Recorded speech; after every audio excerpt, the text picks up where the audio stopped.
On fait mon bilan lecture du mois d'octobre, on est sur un petit mois ce mois-ci, ouais, bon c'est comme ça, hein, que voulez-vous? Je vous montre tout ça, c'est parti, let's go! J'ai commencé mon mois d'octobre avec Le couple d'à côté de Shari Lapena, il me semble. Je sais pas si je le dis bien, puisque je ne l'ai pas avec moi, je l'ai prêté à ma mère. On est sur un thriller domestique qui se lit très très bien, on est sur un page turner qui est quand même assez addictif. La fin est très très cool. Petit synopsis vite fait, on va suivre un couple qui va manger chez un couple d'à côté, donc leur couple de voisins. La babysitter les a plantés, mais ils se disent allez c'est pas grave, let's go, on laisse la ptiote dans son berceau, on prend le babyphone et puis on fait des rondes toutes les demi-heures, toutes les heures, bref, voilà. Bref, le dîner se termine et quand ils reviennent, il n'y a plus de bébé. Voilà, top. Franchement très très cool. C'était notre lecture commune du book club.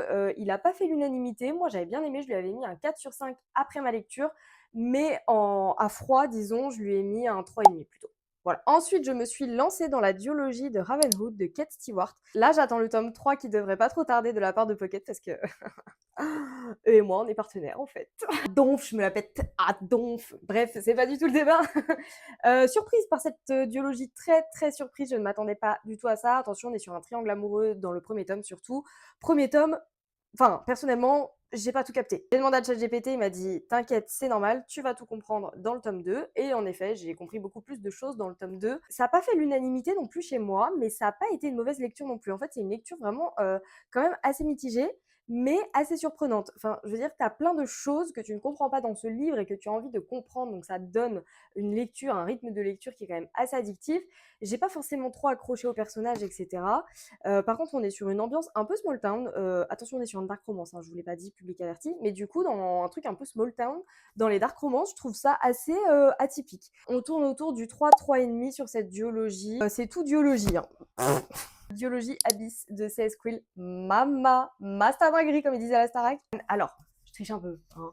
Je l'ai pas totalement terminé. Et je vais vous dire un truc, j'ai trop le seum. J'ai le seum pourquoi? Parce que on est sur un banger. Très clairement, on est sur un banger. Et mon rythme de lecture n'a pas suivi. Là, ça fait une semaine et demie, 2 semaines. Je suis en mode pas un peu panne de lecture, mais un peu quand même. Alors que je suis sur une master dinguerie, hein, je vous l'ai dit, hein.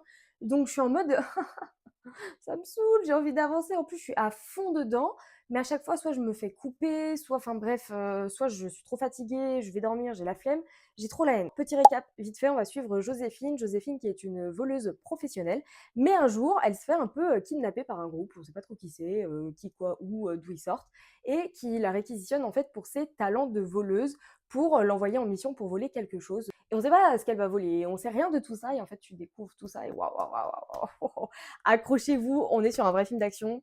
C'est de la pépite, c'est une dinguerie. Voilà, bah écoute, n'hésite pas à toi me dire ce que tu as lu ce mois-ci, ça m'intéresse. Et puis je te fais des bisous.